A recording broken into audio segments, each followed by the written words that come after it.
en los extremos son apoyos simples. Ya sabemos que no nos cuesta trabajo asumir que la mitad de la carga recibe el apoyo A y la otra mitad el apoyo B. En este caso serían 50 y 50. Y ya sabemos que el momento en la mitad sería ¿cuánto?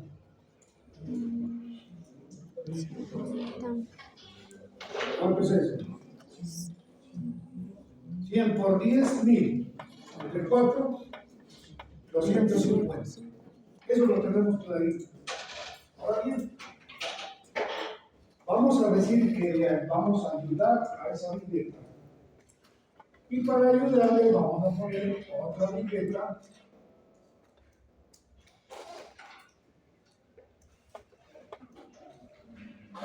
de igualmente 10 metros que se cruza con la otra en la mitad y forman un nudo monolítico. ¿Qué podemos esperar aquí?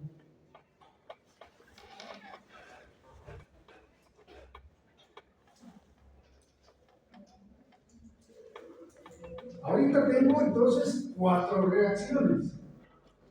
Vamos a llamarle a esto 1, 2, 3, 4.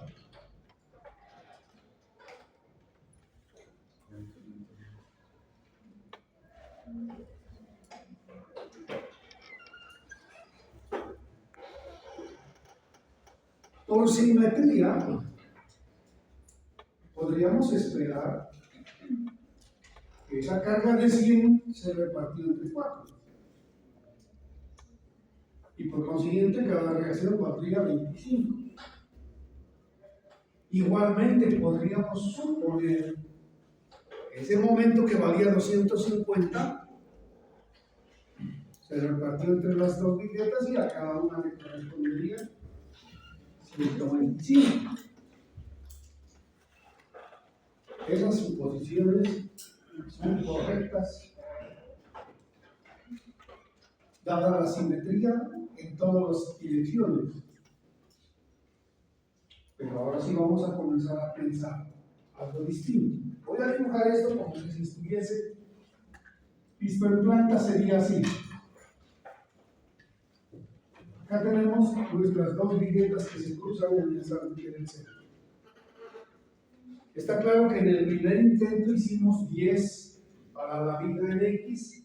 A esta la vamos a llamar en X y 10 para la viga en Z. Entonces esperamos que las reacciones valgan 25 y 25. Y que el momento se reparta entre las dos, 125 y 125. Para esa misma carga, queremos ahora mirar qué sucede si en vez de que esta viga tenga 10 metros, le ponemos 9 metros.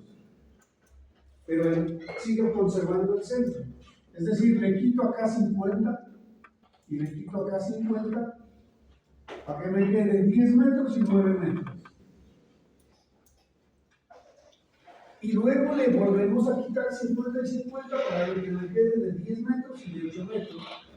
Y así sucesivamente hasta que me quede de 10 metros y de 1 metro.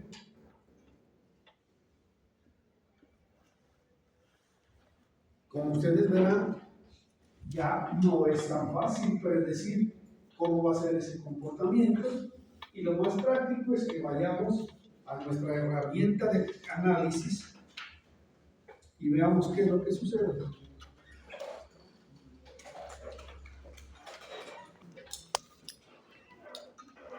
Le voy a poner por coordenadas en X0 en Z5, en X10 en Z5 por acá, en X5 en Z0, 5, 10.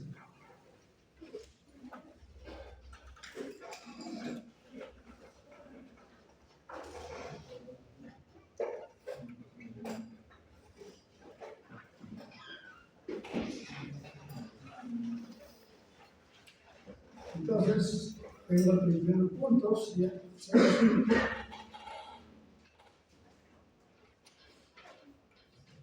y 10,5.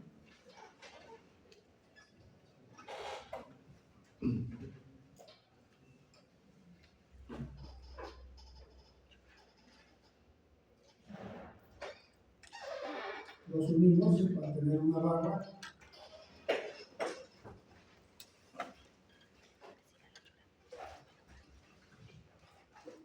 Ahora vamos a ver. Siguiente número, el X5,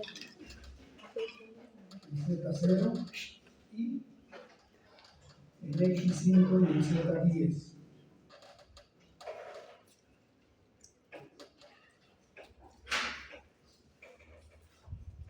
Y conectamos estos dos nudos y ya tenemos aquí entonces nuestras dos viguetas. Para que el programa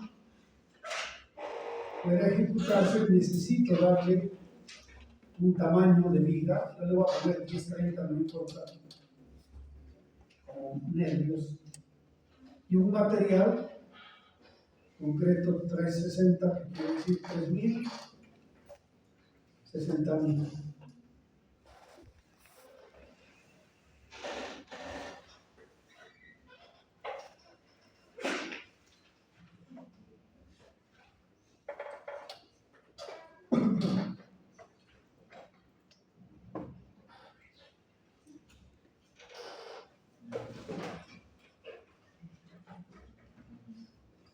Y voy a generar ese puntito de intersección aquí. Listo. Como vemos entonces, nuestras viguetas tienen una longitud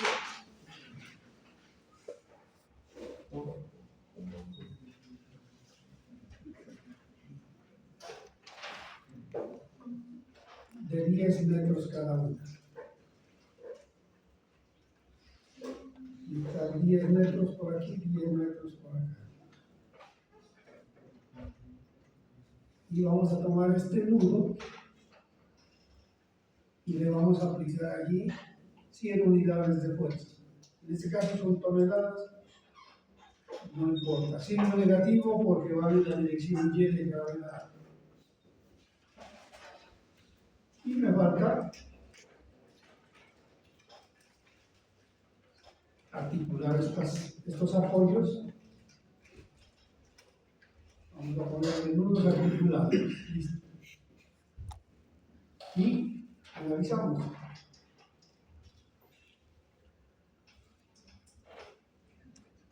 Y vamos a ver resultados. Reacciones en Y. Ahí está, 25, 25, 25 y 25. Vamos a ver momentos.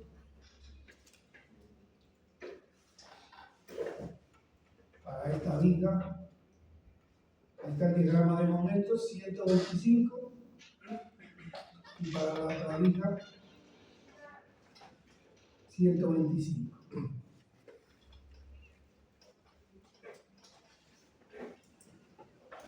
Ahora sí vamos a colocar esta vigueta en longitud 9 metros. Para ello entonces cambio estas coordenadas. Entonces esta ya no sería 0, sino 0.5. Y acá, obviamente me dice que los resultados se van a alterar. 9.5. Esta tiene 10 metros y esta tiene 9 metros. Analizamos y encontramos las reacciones.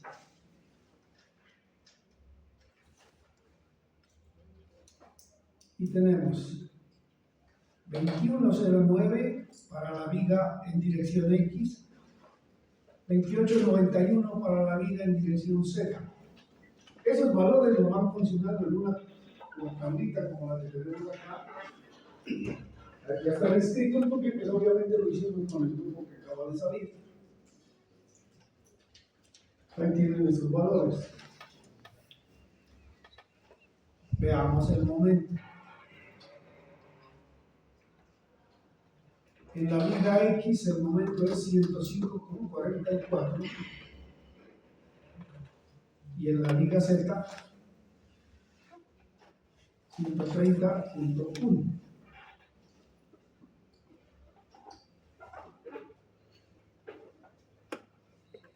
Pasemos a una viga de 8 metros. Para ello entonces esta coordenada vale 1 y esta coordenada vale 9. Ahí nos queda 8 metros de longitud. Y obtenemos reacciones.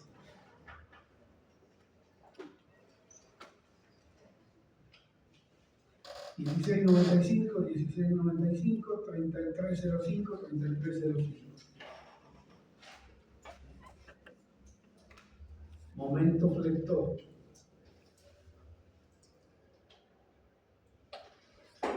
$84.74, $132.21. Ya está nuestra línea.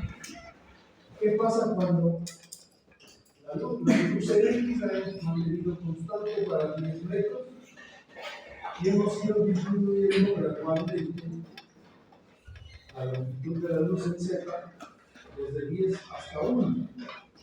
Con estos resultados para las reacciones, ¿qué concluyen ustedes de eso?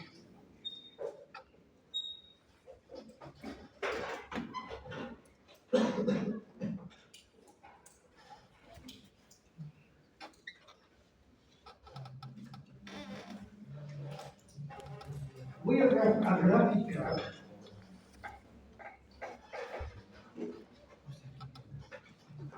estos datos, los tenemos acá en Excel.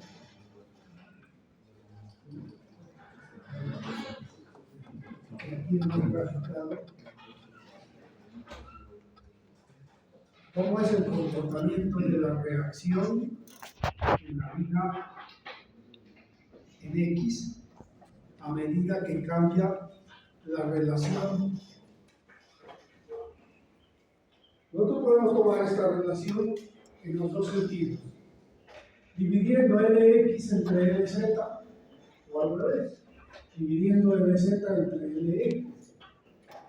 Es más fácil, obviamente, Lz entre Lx porque nos da 1, 0,9, 0,8, etc. Entonces observamos que la variación en X es lineal, mientras las reacciones tienen una variación en principio vertiginosa y después tiende a cero.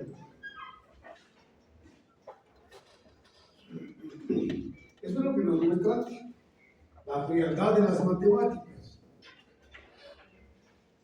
Pero nosotros estamos para interpretar y deducir qué es lo que está sucediendo. Aquí fácilmente podemos darnos cuenta que como R1 y R2 valen lo mismo, si sumáramos R1 y R2 me da 50, lo que nos había permitido llegar a la conclusión de que la viga en eje X recibe el 50% de la carga y la viga en la dirección Z recibe el 50% de la carga. Pero veamos qué está sucediendo aquí.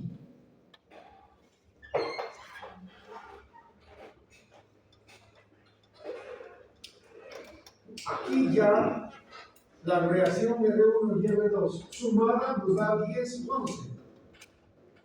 Hay que multiplicar esto por 2, ¿cierto? Entonces aquí me está diciendo que cuando la relación de la luz grande con la luz pequeña es el doble, la carga que recibe la luz larga es el 11%, la carga que recibe la luz larga, la luz corta, es el 99, el 89%. 90 y 10 metros cuadrados. De allí para abajo, miren ustedes. Aquí ya sería el 6% para la viga larga y el 94% para la viga corta. Si miramos eso en una placa, eso me está diciendo que si yo tengo aquí 10 metros y aquí tengo 4 metros,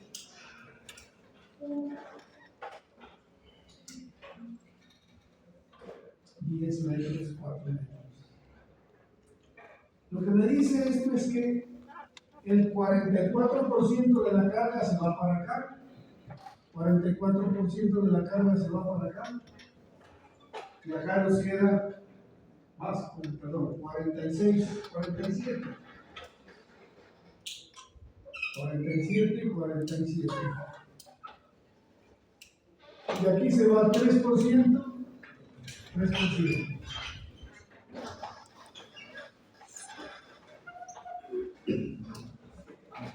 Entonces la pregunta, la conclusión obvia es, ¿tiene sentido seguir diseñando en dos direcciones si ya sé que toda la carga se va así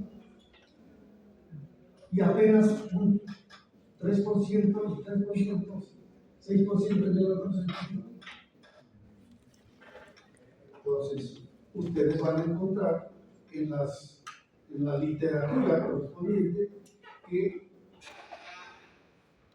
tiene algún significado diseñar en dos direcciones máximo cuando la luz larga es el doble de la luz corta. Máximo. De ahí para abajo no tiene sentido porque toda la carga se va a la luz corta. A tal extremo que si yo, imaginemos que tuviera una losa de 10 metros de largo por 1 metro de ancho, cosa que sucedería en un pasillo. Si tengo un muro acá, muro allá, muro acá para apoyar mi losa. Y entonces miren que aquí se va el 49.9. ¿Cuánto es esto? ¿Sí es 49? 48.94. Digamos 49%. 49% de la carga se va para acá y 49% de la carga se va para acá. Tan solo el 1% para allá y el 1% para acá. Entonces, la conclusión obvia es que no tiene sentido diseñar eso en dos direcciones. La lógica me dice, la física me dice que la diseñe en una sola dirección. Esa es la conclusión básica a la que llegamos. Ahora bien, ¿cómo se repartieron esos porcentajes? Pues yo sí lo sacaré el porcentaje. Pero más interesante que eso es mínimo. Si sumamos nosotros el momento en X y el momento en Z, vamos a tener el momento máximo que actúa en la mitad de la intersección de esas dos mujeres. ¿Cómo se reparten? Entonces hay que sacar, después de esta suma, qué porcentaje nos corresponde. Aquí pues es 50% a cada uno. Pero para los otros casos también lo podemos sacar tabulado. Y tenemos 44, 39, 32, miren aquí ya 14, 8, 4, 1% en cuanto al momento se retira. Y esto para el caso de una losa simplemente apoyada, o mejor, de esas viviendas simplemente apoyadas. Nosotros podríamos aprovechar que al computador no le duele y hacer lo mismo para los otros dos casos que quedaron planteados. ¿Qué pasa si en lugar de ponerle aquí apoyo articulado, le pongo empotramiento? Y ver para cada caso cómo van cambiando estos valores? Yo lo voy a hacer solo para un caso, porque miren ustedes, el caso que tenemos aquí.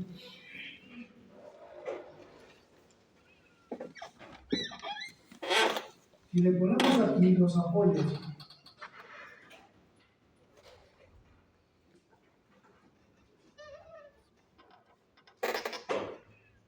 en vez de articulados, fijos o empotrados, y hacemos el análisis, y entonces ahora sí podemos ver reacciones. 571, 4429. Interesante ver momentos. Ahora los momentos son así: 1427, 1427, y para acá 55, 55. Bueno, y podríamos darnos el paseo. ¿Qué sucede cuando el un apoyo es encontrado y el otro apoyo es simple? Pero vamos a tener cosas muy parecidas para llegar a la misma conclusión. Y por eso la limitante que les dice después el código. Losas en dos direcciones, cuando una luz es como máximo el doble que la otra. O si lo ve al revés, la luz pequeña como mínimo la mitad de la otra. Monolíticamente en ese punto, quiere decir que van a trabajar en conjunto, no cada cual por su lado. Entonces, la segunda o la tercera ecuación, ¿de dónde sale? De que la reflexión en la bigueta en X tiene que ser la misma que la reflexión de la bigueta en Z. Y como yo ya sé que esa vale P por LI, de aquí puedo sacar a mis ecuaciones de equilibrio y obtener cuánto vale cada reacción.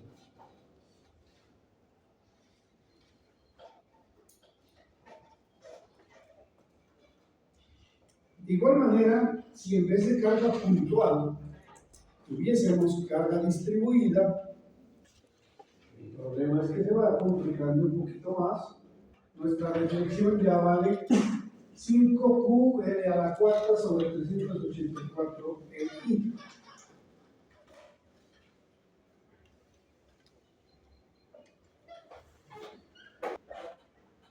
Que se denomina método de los coeficientes, método directo y método del pórtico equivalente. El que nosotros estudiamos es el método de los coeficientes. Y como para comenzar hay que dar una serie de etapas. La primera herramienta que tenemos a la mano cuando se trata de losas es obtener un espesor. ¿Se acuerdan lo que decíamos? Espesores mínimos recomendados si no se quiere hacer cálculo de reflexiones. Eso es lo mismo que nos dice acá. Espesores mínimos de losas sin vigas interiores. Eso quiere decir que no se nos atraviesen vigas por aquí, sino solo las que tenemos perimetralmente. Y entonces tenemos el caso, si voy a trabajar con el hierro de 280, de 420, lo común en nuestro medio, en Colombia trabajamos con hierro de 60.000 libras que equivalen a 420 megapascales. Y entonces, si nuestro panel es un panel exterior, ¿a qué se refiere eso?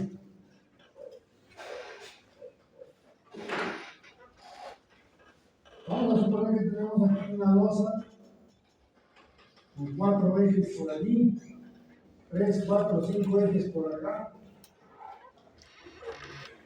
Cada uno de estos tableros, en algunos libros los llaman tableros, en otros los llaman paneles. Entonces, un panel exterior es aquel que en alguno de sus bordes no es continuo. Por ejemplo, los que dan sobre las fachadas son bordes discontinuos. Si es un panel exterior y tiene vigas de borde, puedo aplicarle LSUN sobre 30. Y si tiene vigas de borde, LSUN sobre 33. Si son paneles interiores, vamos con los otros valores. Si es con ABA, pues bueno. ¿Qué quiere decir esto? Simplemente una guía, como para que usted tenga idea de qué tamaño tiene que tener su placa. A manera de ejemplo, si LSUN vale 6,50 y va a trabajar con hierro de 420 en un panel exterior con vigas de borde, usted puede tener un 33avo de la longitud LSUN, lo cual me querrá decir que debo tener una placa de 20 centímetros de espesor. ¿Qué es LSUN? Aquí está escrito. Para construcción en dos direcciones, LSUN es la luz libre en la dirección larga. Como aquí hay dos dimensiones, pues la una es larga y la otra es corta. En la dirección larga, medida entre caras de los apoyos, o sea, entre caras de las columnas, en las losas sin vigas, y entre caras de las vigas, cuando las losas tienen vigas. ¿Está claro eso? ¿Sí o no? Bueno, aparte de eso, hay unas condiciones mínimas que la losa sin abacos no puede tener menos de 125 milímetros y con abacos menos de 100 milímetros. Obviamente para distancias grandes, losas de menos de 10 centímetros es casi imposible trabajar. Ese eran los números, como quien dice, las guías así empíricas. Pero existe una forma más coherente de calcular con base en estas expresiones. El problema es que cuando uno ve por primera vez esas expresiones, son intimidantes. A mucha gente le da susto, ustedes en este mundo de las ecuaciones. Pero cuando empezamos y entramos a desmenuzar cada una de esas cosas, ya nos damos cuenta que realmente es sencillo, solamente que requieren un poco de trabajo. Aquí hay una cantidad de términos que poco a poco hay que ir domesticando. Aquí nos aparece muy claro, alfa sub fm. Entonces, ¿qué digamos es alfa sub fm? Por lo menos aquí ya dijo, alfa sub fm es el valor promedio de alfa sub f. Bastante preparación. Entonces necesito saber qué es alfa sub f. Para todas las vigas en el borde de un panel. Entonces, yo sé que si estoy aquí hay una viga, hay otra viga y otra viga.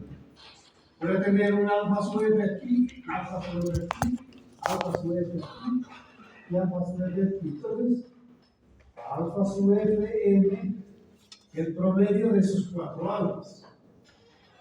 Ya por lo menos ya sé eso. El asunto es, ¿qué es alfa? Y alfa no es más que una relación de inercias.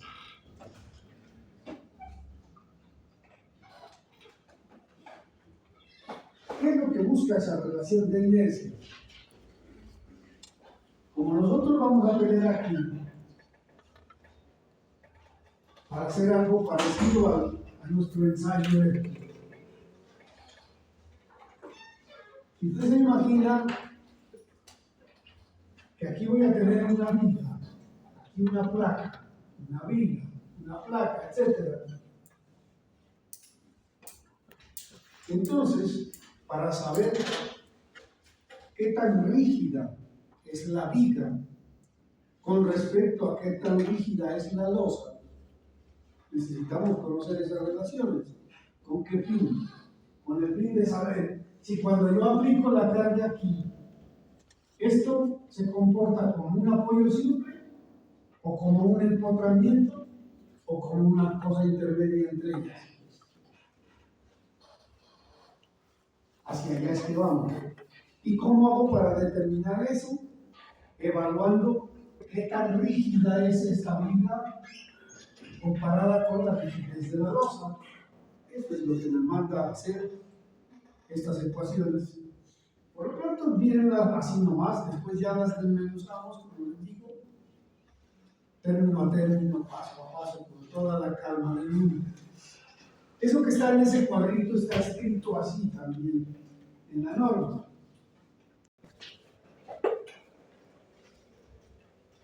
Alfa sub F, E sub CB sobre IB dividido entre E sub CS sobre IS. Ahí que estuviéramos hablando en otro idioma. Pero no es así. ¿Qué es E sub CB? Módulo de elasticidad del concreto de las vigas. Esa B larga que está allí es para viga, pero no es que esté mal escrito, sino que viga en inglés es viga. Entonces eso quiere decir módulo de elasticidad del concreto de las vigas dividido entre el módulo de elasticidad del concreto de la losa.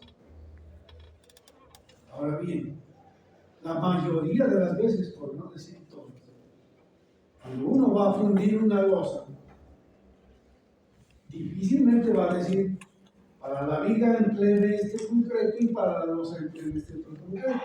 Lo lógico es que los dos módulos de elasticidad van a ser el mismo y por consiguiente desaparece el cálculo. Y me queda solamente inercia de la viga dividido entre inercia de la losa.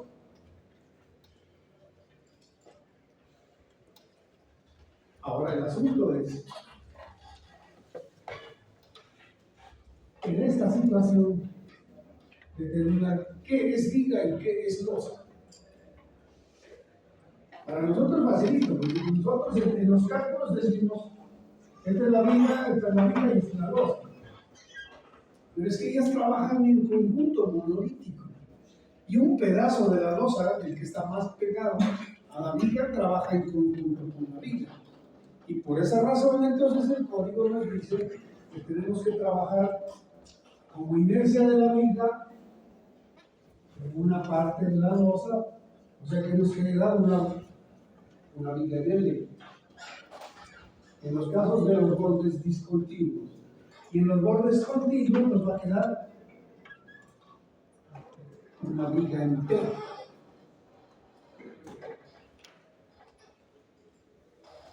Aquí están todos esos términos que vimos. Alfa sub F. La relación entre la rigidez a flexión de una de lo que tenemos acá. Yo puedo tener ya como información qué ancho tiene esta viga, qué alto, qué espesor tiene la placa.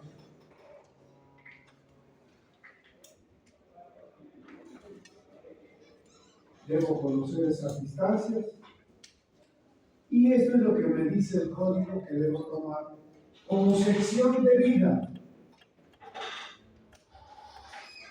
para vigas de borde y como sección de viga T para vigas centrales. Entonces, para yo conocer cuál es la inercia de esto y cuál es la inercia de esto, ¿qué tengo que hacer? Acordarme de la mecánica. En mecánica me enseñaron a calcular el centroide en primer lugar. Y en segundo lugar, el momento de inercia. Cuando es un rectángulo, ya sabemos que es BH primo doceavo. Pero cuando es una figura compuesta, necesariamente tengo que primero obtener el centroide y luego aplicar el teorema de los ejes paralelos.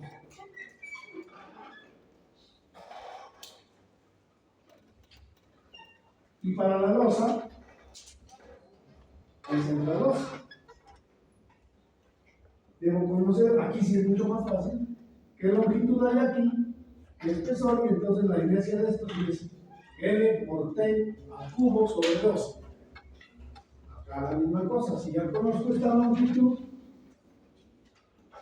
L por T al cubo sobre 12 es la inercia. Y entonces la inquietud es, ¿hasta dónde debo meterme en la placa para calcular esa inercia de la viga? Tanto en L como en T. Y la cosa es muy sencilla. Para el caso de la viga de borde, el código me dice que tome a 45 grados y esta es la sección de la viga en L a la cual hay que calcular de la inercia. Y para el caso de la viga central, la misma cosa, pero a ambos lados.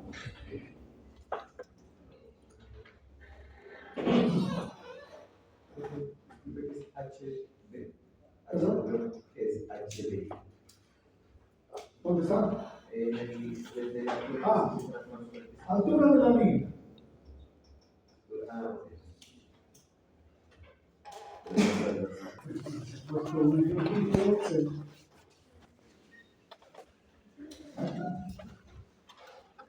Estoy suponiendo aquí una viga central de 30 por 50, placa de 20.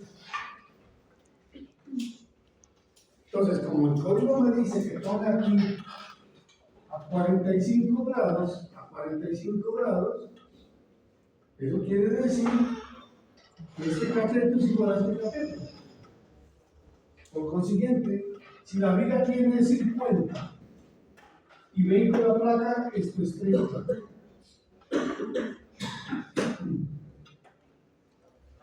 En definitiva, me queda entonces una sección en la que para calcular el centroide y la inercia, yo la he dividido así.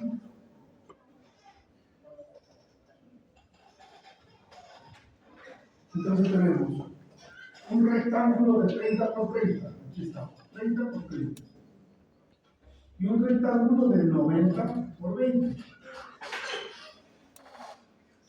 El área, el por H, 900 y 800, suma de área. Luego viene el centroide de cada figura. El centroide de un rectángulo o de un cuadrado no necesita presentación. Aquí el centroide va a estar a 15 centímetros de la base. Y acá el centroide va a estar a 10 centímetros de acá, lo que equivale a decir a 40 centímetros de la base. Entonces aquí está fijado centroide 15, 40. Siguiente paso, calcular el momento de área. ¿Cuál es el momento de área? Área por la distancia del centroide. O sea, 900 por 15, 1800 por 40. Obtengo los valores y hago la sumatoria. Entonces tengo sumatoria de momentos de área y sumatoria de área. Y ustedes se recuerdan que para conocer cuánto vale la coordenada centroidal, se aplica sumatoria de los Y sub I por A sub I dividido la sumatoria de los A sub I. Eso es lo que estamos aplicando aquí. Sumatoria de los momentos dividido entre sumatoria de las áreas me da la coordenada del centroide 31,67. Si lo dibujáramos a escala, eso quiere decir que ese centroide está 1,67 cm por encima de la línea que divide la losa.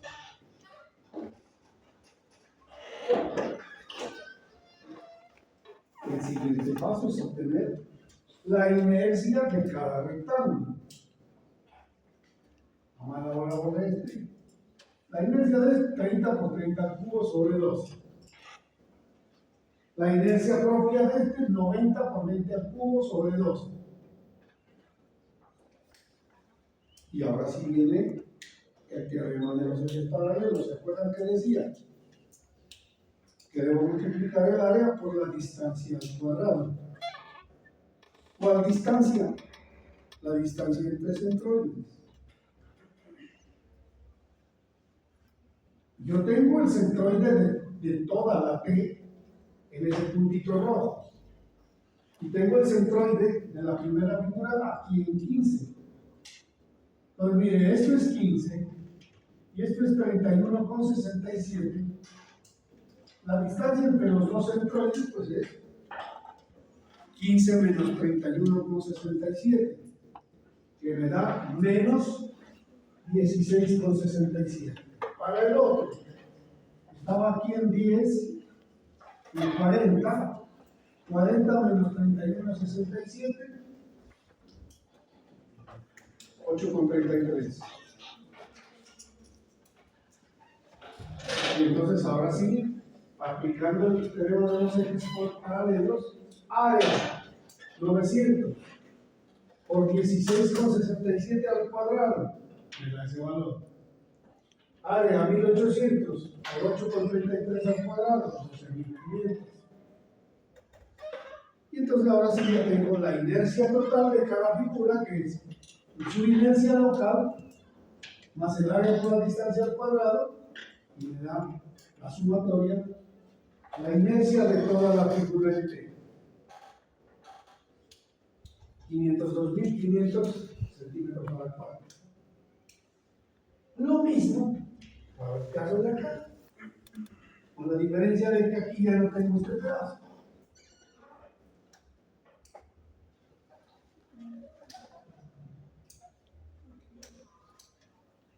Como este cálculo, hay que hacerlo muchas veces, porque uno de primerazo no encuentra el valor de T. Mire que aquí nosotros estamos haciendo esto para averiguar cuánto es T. Y como yo no sé cuánto es T, pero lo necesito para los cálculos, tengo que asumir un valor de T. Entonces este T por lo pronto es asumido. Una vez que haga todos los cálculos, ya me veo si me sirve o no me sirve. Si no me sirve, regreso a esta misma hoja Excel y ya no vuelvo a repetir todo, sino que cambio aquí en vez de 19 o 18 o 15 o lo que me dé. Y ese es el proceso, se reitera hasta que obtengamos el valor ideal.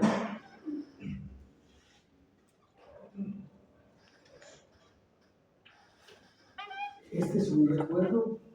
Lo que vimos hoy es un recuerdo de si la relación que usted tiene entre la longitud mayor y la longitud menor es de 6%, 7%, lo que sea, utilice los siguientes coeficientes, es decir, mándele acá el 20% y acá el 20% y acá el 30% y acá el 30%, o al revés, mándele acá el 30%, acá el 30% y acá el 20% y acá el 20%, para momentos. Y algo parecido para cortantes o para reacciones verticales. Y una vez que usted sabe cuánto es el coeficiente aquí, pues entonces ya encuentra cuánto vale el momento. Y ya conocido el momento, ponerle hierro, decir a la fórmula de la fricción, calcularlo y convertir eso en varillas. Y otra vez volvemos con el mismo discurso. ¿Cómo le parece?